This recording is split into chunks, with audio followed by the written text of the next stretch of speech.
and debts are looking a bit sticky in China. The latest PMI numbers seem to be getting worse month on month. Do you see a case for hard landing, despite Premier Li saying 7% growth is the lowest possible?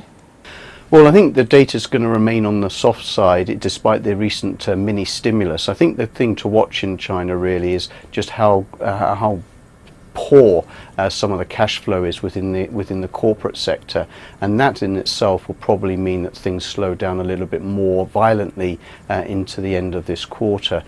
All in, the one big beneficiary for China at the moment is actually falling coal prices. That should start to ease up some liquidity in the system. The slowdown in China has multitude implications for the rest of Asia, as well as global trade and the commodity markets. How would you be approaching China versus emerging markets then?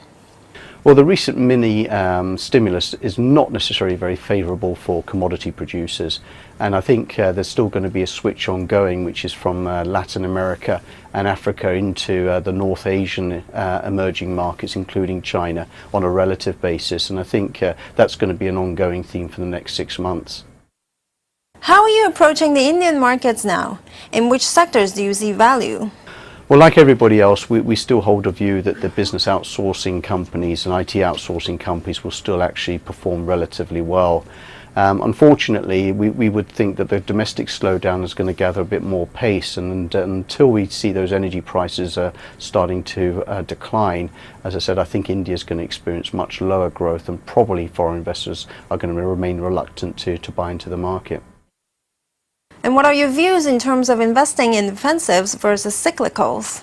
Well, we've had a cyclical bias since the beginning of the year, mostly led by our view on the US.